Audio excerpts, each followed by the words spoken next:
Welcome back to the Success Catalyst podcast.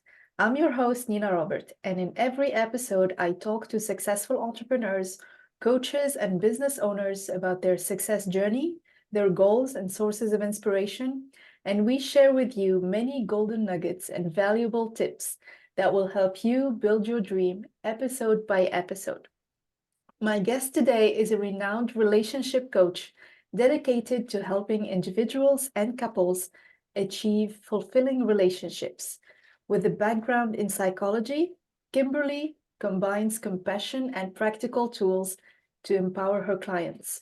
Inspired by her own experiences, she offers insights in dating, communication, and conflict resolution. Kimberly also shares her expertise through workshops and online platforms touching countless lives. Welcome, Kimberly. I'm very happy you're joining me on this episode, and I'm excited because I know I'm going to learn a lot. Oh my goodness. Well, Nina, thank you so much for your generous invitation to join you here and talk about one of my most favorite subjects, and that is relationships. Well, can you tell us a bit about your own journey and what led you to become a relationship coach specifically for high achieving women? I love this question because sometimes, I think in our experiences, we're like, whoa, once we get the puzzle put together. So for me, it started very early, very early. And I think earlier than I really consciously know. But I will start at age 15 Mhm. when I was afforded an opportunity in my high school to work with children. Okay. So I had been part of a program that the school offered off-site, but they had someone in the community that they wanted to connect me to. And so, of course, my saying yes to myself started very early in life. I said yes.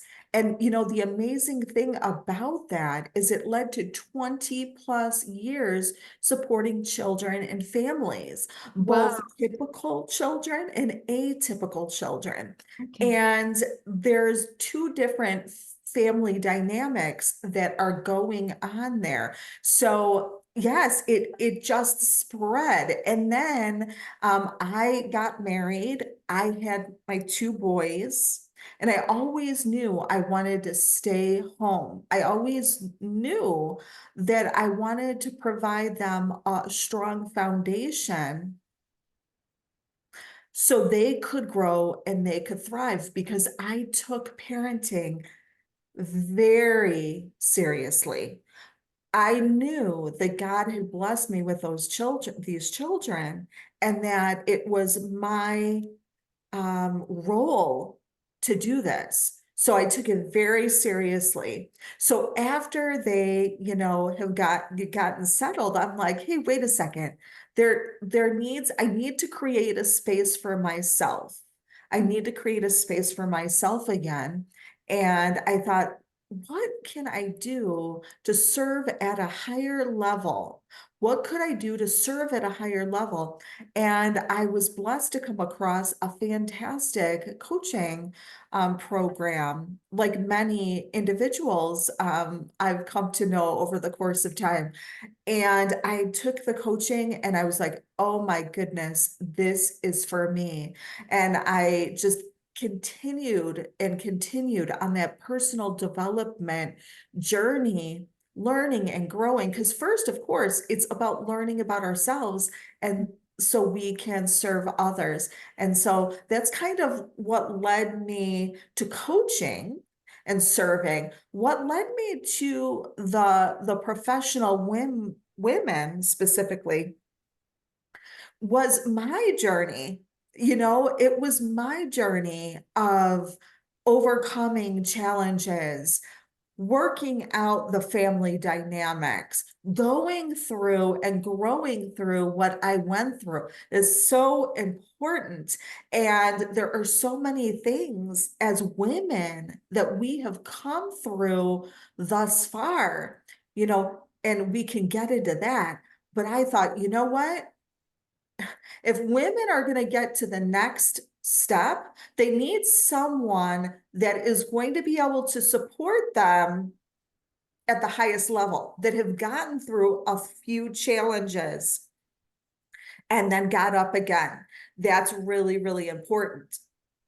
Well, that makes so much sense because I'm in that situation. I'm an entrepreneur and I'm a professional woman, and sometimes it's challenging to navigate relationships and dating, and sometimes we need that support. So you are so much needed in the professional environment within all these women entrepreneurs that have found their purpose, but haven't yet or are still navigating the challenges of relationships.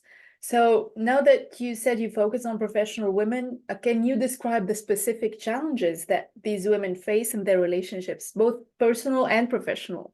Oh my goodness. And I first want to preface this, but these are things that I have gone through and, have moved through and continue. They may pop up, but, it's this idea of fear. And there's many different ways that we can look at fear. We can look at it from a failure standpoint, judgment, and also success. And I know that you and I have had discussion about that subconscious programming. Mm-hmm. A lot of times we don't know what's driving that fear. We do not know what's driving it. But deep down, tucked up into some pockets, are some experiences that we had in when we were our younger selves. And so that is one of the challenges. I think balancing responsibilities is also a big one, not just at home, whether you've got your family or you are your family and you're just balancing your extended family. Mm-hmm. Balancing that and balancing work related tasks and wanting to excel is really, it's huge. Then also this idea of perfectionist, and Uh-huh. I love this because I am a recovering perfectionist. And my perfectionism did not come from the best of places, right? Again, going back to that subconscious Yeah. programming, it didn't come from the best of places, but it certainly does serve me. It Mm-hmm. certainly does serve me in my work. Whether I'm supporting startups or I'm part of larger organizations that are asking for my input, or if it's just serving my clients, it helps. It really, really does help. You just have to reframe it and put it in perspective. And then also, one thing that is really, really and abundantly clear to me is stress. Mm-hmm. We've been talking about it for a really long time, and we usually talk about it in relation to our health, which is it's huge because really, honestly, this is a little bit out of my wheelhouse, but I do read quite a bit, and those statistics are very high for what kind of money is they're putting into the research for us ladies Yeah. in terms of our health. So it's really important from a relational standpoint for us to really learn how to, I say, manage the monkey mind, Mm-hmm. because when we do that and we understand ourselves from a stress perspective, and we're able, like for me, I am a high stress person. That is because either in utero or out of utero, I took in a lot of stress. Okay. So knowing that, I have to work extra hard to manage Mm-hmm. and lower it. But yeah, those are some of the challenges that these ladies are facing, that I'm facing, but continue to come through. Well, all of these resonate with me so much. I've been through almost all of these challenges, and I know at least a few women who also are facing all these challenges. be it with day-to-day stress, perfectionism. I love what you said about being a recovering perfectionist. That's amazing. I love that expression. Or stress management. And as you said, it all begins by being aware of what's going on. Then you have the choice to manage it, and then you are more knowledgeable and more aware of the situation. So you are consciously choosing, or at least acknowledging the stress, acknowledging its source, and then managing it afterwards. But all with being compassionate to yourself. I believe that's very important. Absolutely, absolutely. And knowing that a lot of times what happens is these dynamics are intertwined. They're Mhm. happening all kind of at the same time. They're working. And because we're so in our own stuff, Mhm. it's so important to take a step back in total silence. And I know there's some ladies that'll be listening saying, yeah, right, I've got 3 kids under the age of 10, or I have this, or I have this competing priority. A lot easier said than done. But I love this book by Dr. Benjamin Hardy, 10x is better than 2x. Mhm. And it is really powerful because we can compound our time, right? And so that's something that we definitely can talk about in future conversations. But it's important to really, really take that time for yourself. I love what you said about being aware of your self-worth and staying compassionate and really acknowledging all these challenges. So let's dig deeper. Why is self-worth so crucial in navigating these challenges, and how does a lack of self-worth impact relationships? Oh my goodness. The research is endless. The research is endless. And we don't want to stick, because we don't want to put anybody in a box. That's Mhm. very important. But it doesn't matter whether I'm talking about myself or I'm talking about a client or someone that I've worked with in the past or someone that I'm on a team with. Mhm. If you really listen, if you're really listening and you're really intentional about your listening, everything comes down to a self-worth issue. We can sugarcoat it, we Mhm. can call it something else, but I'm all about being very direct and straightforward and saying, if you want to embrace personal development, if you want to improve, Mhm. then you must pull it out from the root. You must. Wow, you hit the nail on the head right there, because me being a coach, this is one of the main basic things I teach my clients. First and foremost, know your self-image and know that you have the power to choose to design it in another shape, in another manner that is more suitable to your desires, to your dreams, to your goals. But most people are, first of all, not conscious about this self-image or this self-worth that they are projecting subconsciously to everyone else. And second, they don't know that they can actually change it. And amazing things happen when you start changing your self-worth and acknowledging whatever that is within you that deserves to be expressed. You made such great points there, Nina, such great points. And that's why I think stepping away, and we'll talk about some of the tips I know later, but stepping away and really kind of taking an observer position on what's happening in your life. It takes a lot of bravery and courage to be able to do that. But Yes. to do that, I'm telling you, I've done it. I continue to do it.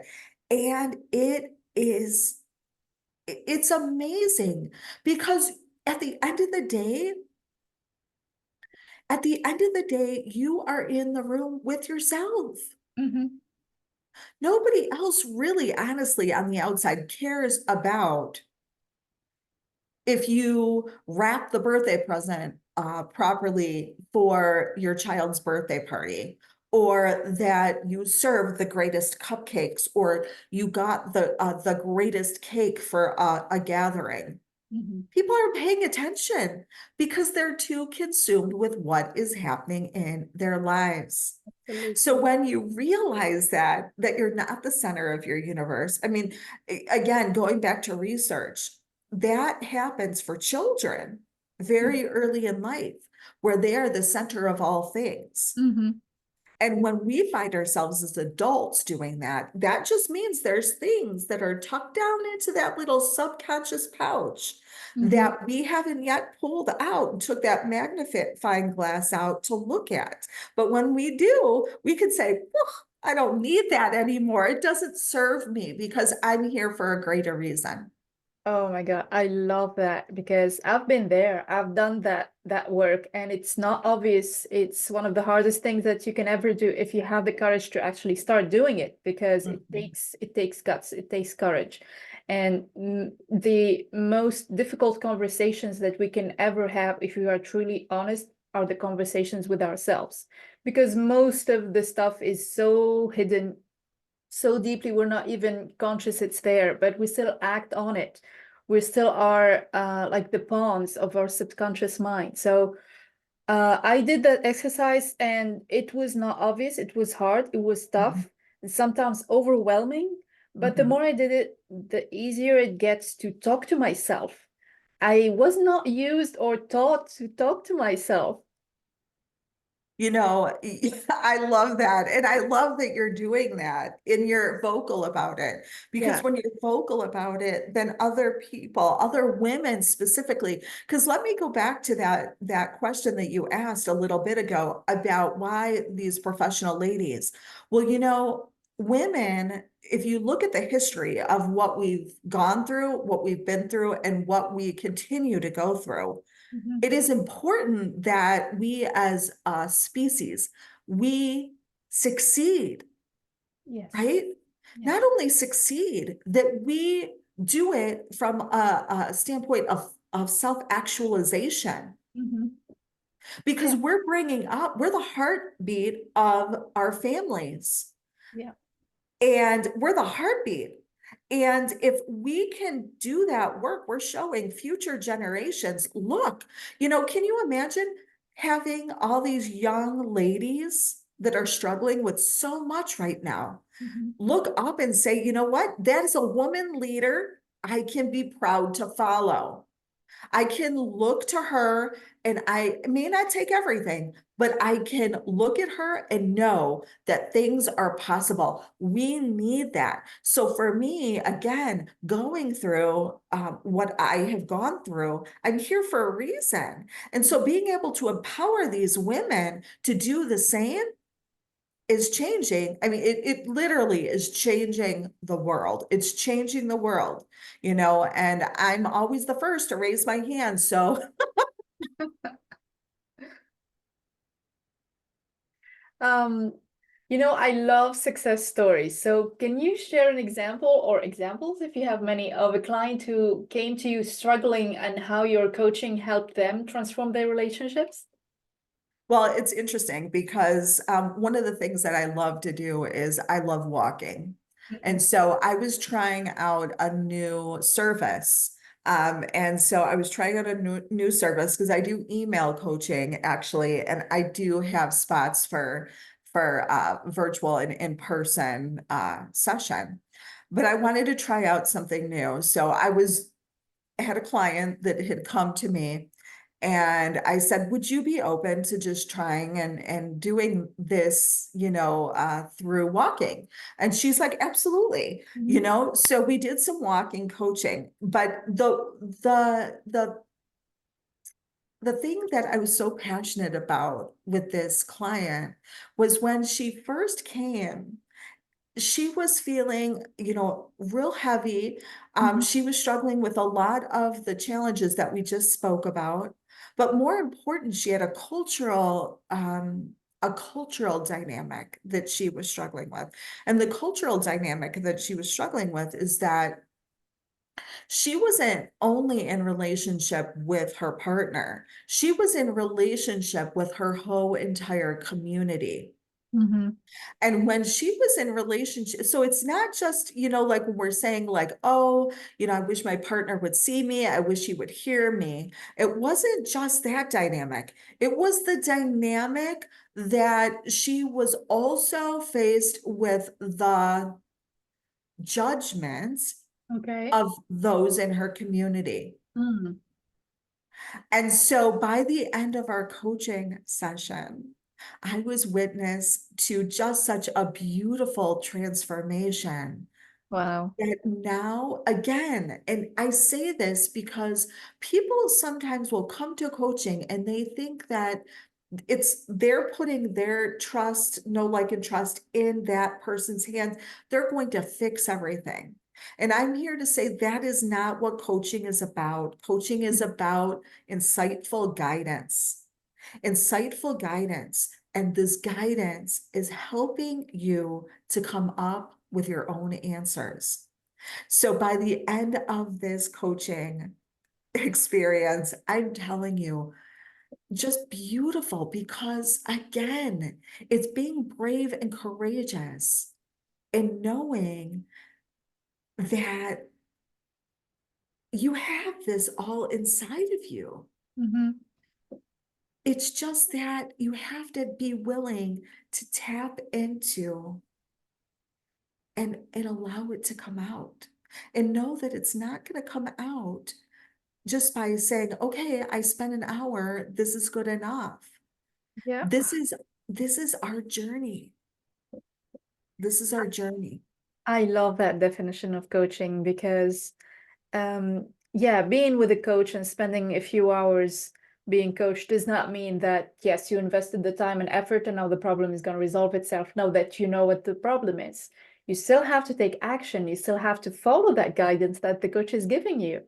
So yeah, that's an amazing story. Thank you for sharing that. Yeah, let me ask you another question. Can you offer our listeners one or two actionable tips that they can implement right away to start building their self-worth and improve their relationships? Oh, I love it. I love it. Well, can I give 3 or 4? Absolutely, please.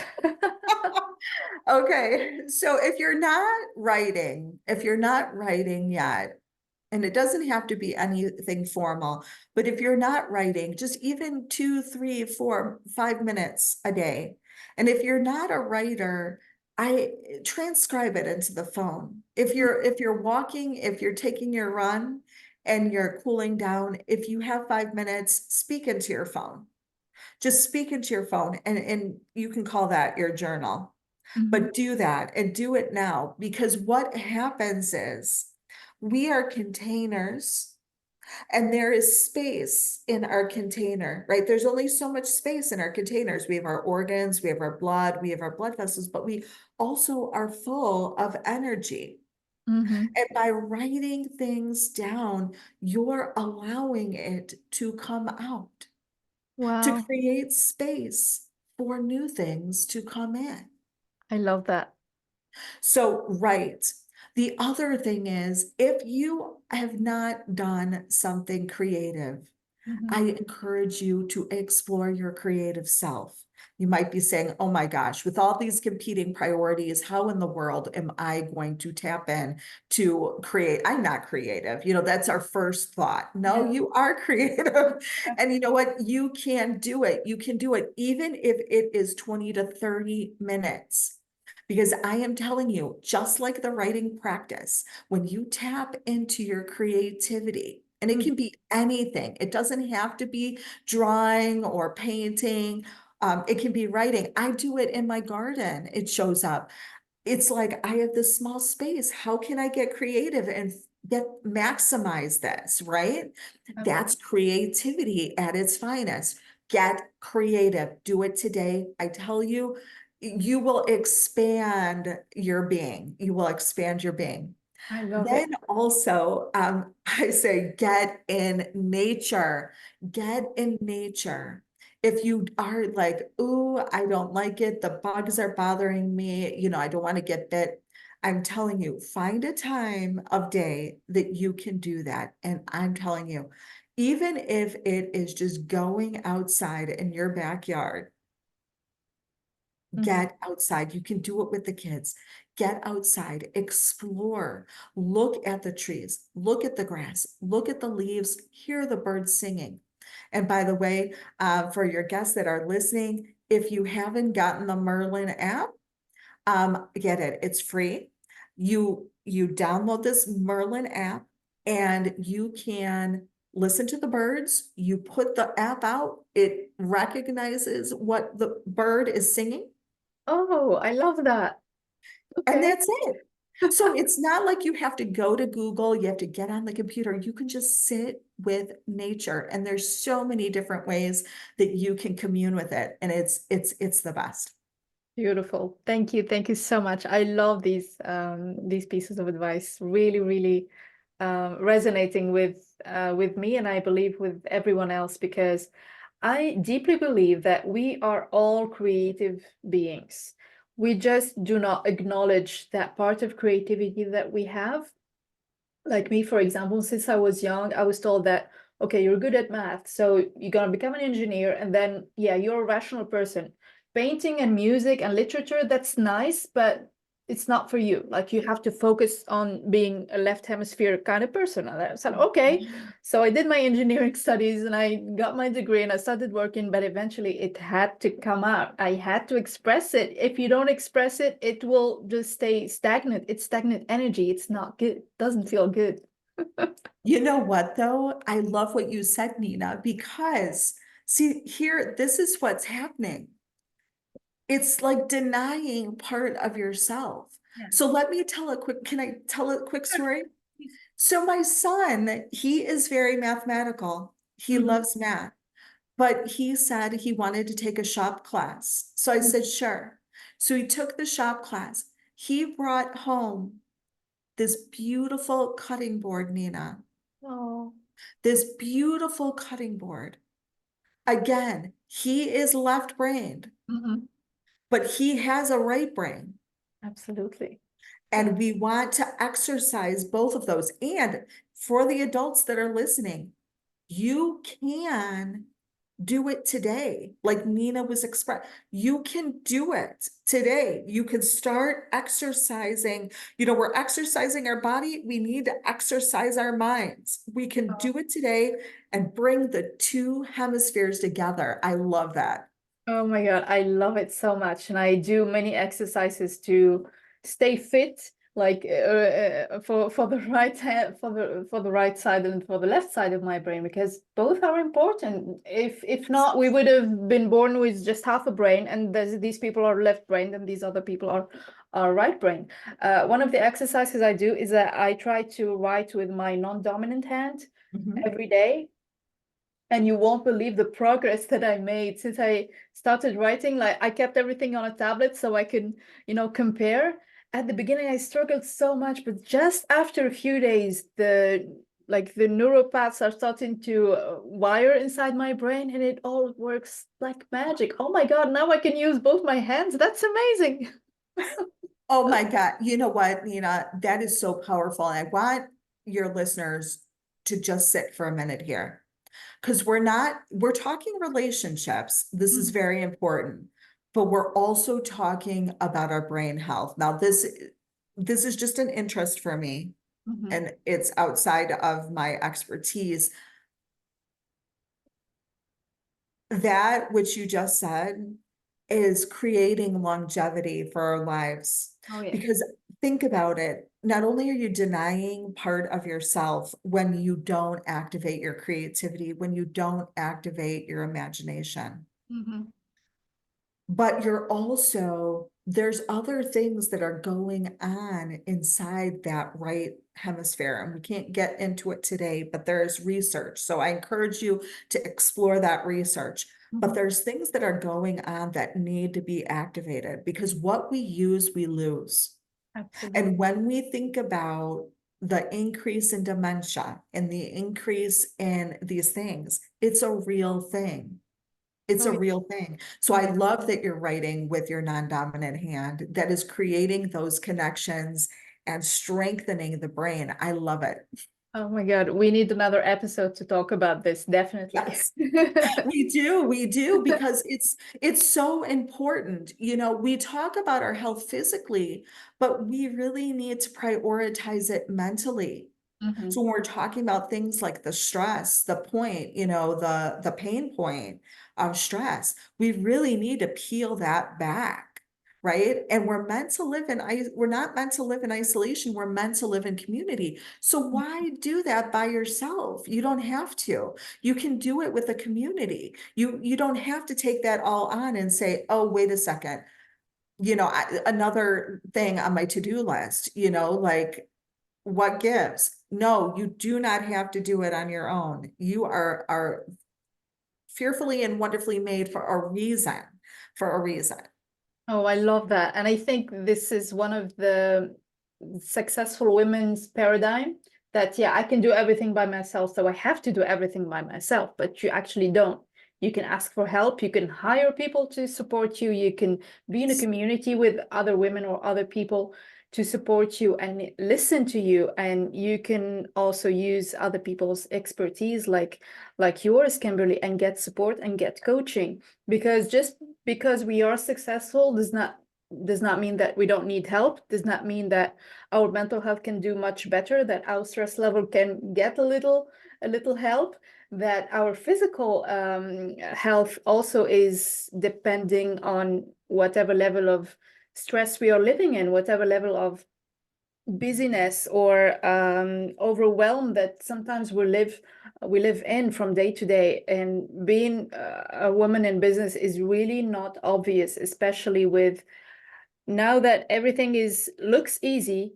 The responsibility, I think, is much greater because we are supposed to be in a relationship, get married, have kids, take care of our home, build a strong community, with your family, with your neighbors, with your friends, get out and see people, have a social life, and then stay fit, and also have your business or have your 9 to 5 job and excel in it and get your promotion and get your income and realize your dreams and travel. And I mean, okay, but there's no time to do all this.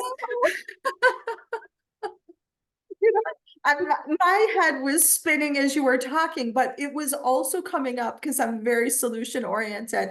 It was also coming up with a solution. And I just want to, again, another tip to throw out. When I'm talking about some of these things, when Nina is sharing about some of these things, it's important to know that we can get a lot of bang for our buck, right? And what do I mean by that? So I mean, you go out in nature, right? Why can't you bring the kids? And why can't you put in your time in your relationship with your kids while you're getting your exercise? Same thing with your mind. You know, why can't you do Sudoku, or you can do some of these other things with your kids? I love this. I call You this. can get a lot of bang for your buck. You know, you can relate to your children. Oh my God, do you know how many things that can be, um, how many things can be accomplished at the dinner table? Mhm. How many things? Oh my gosh.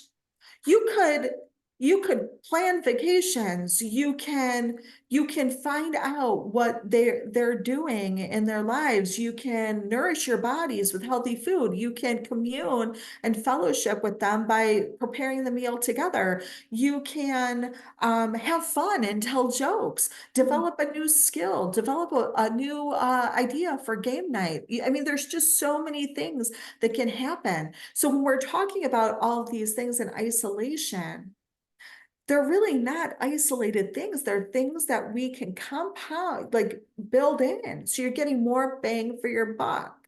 So you want to build more creativity. Like I used that example with my son with the woodworking. Why not do a project together? He's Mhm. getting his creativity. You're getting your creativity. You're bonding together. You know, you're bonding together Mhm. and building a lifelong relationship. Bonding, that's It, important. I mean, it just, yeah.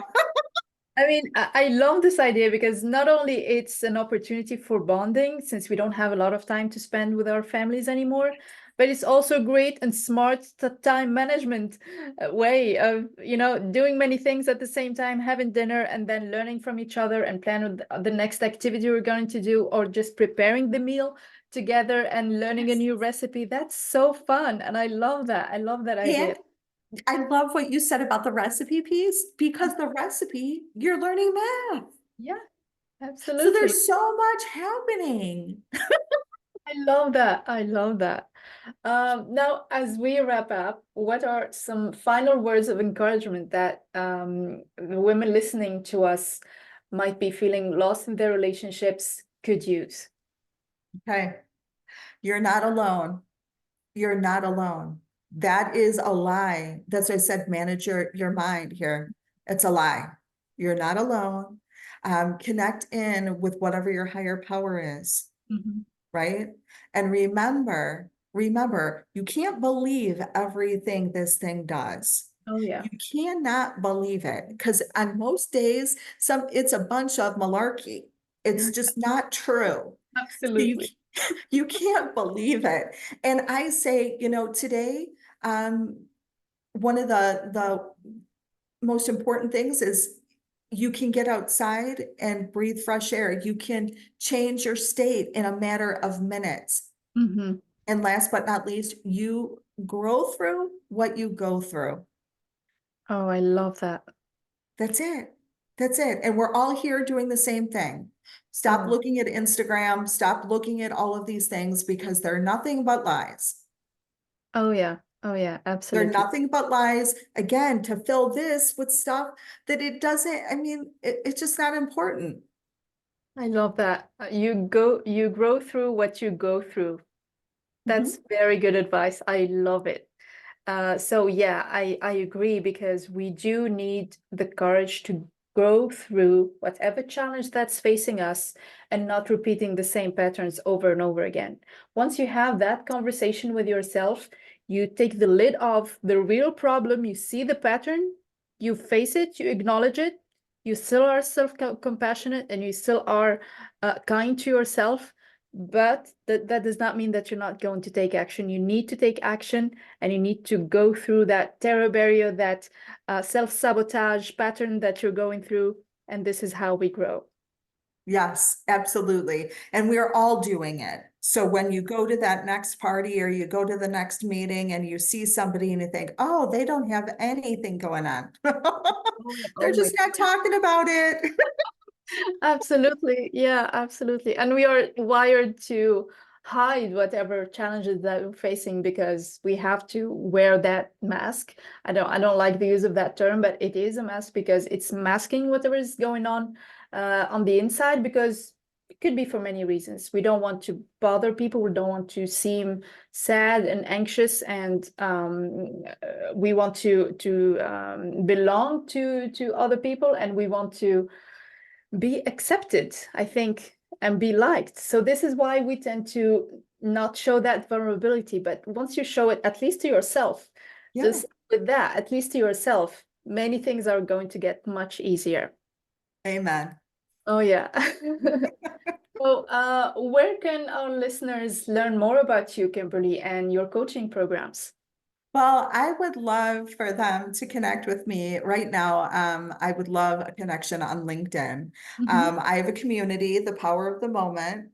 And we're small but mighty, but we're growing. And again, it can start with just participating in conversations that will open your mind, open your heart, and those are the windows into your soul. So I would love to connect with people there. Wonderful. I'll make sure I'll put your LinkedIn details in the description of the episode so our listeners can find you easily. Thank you so much, Kimberly, for being such a good guest. I really enjoyed today's episode and I learned so much. And I definitely have to do another episode with you. We have so much to talk about still. I agree. I agree. I would love to, because there really is. I mean, just on stress alone. I mean, it's really important when we talk about knowing ourselves, again, just this component and dimension of stress, Mhm. there's so much to learn. Again, in utero, you learned how to deal with stress. Yes. If you had a high stress parent, that those chemicals were passed on into your bloodstream. Mhm. And that is how you are coping, and it is okay, but it is important to understand that, so you know what things you can put in place to lower it. It's very important to be able to lower your stress levels and just acknowledge it. That's how you were made. And you were fearfully and wonderfully made, but that's how you're made and you need to honor it. So, yeah, I look forward to having future conversations with you, Nina. Absolutely. Me too. Thank you again, Kimberly, and thank you to all our listeners. We'll see you again in the next episode.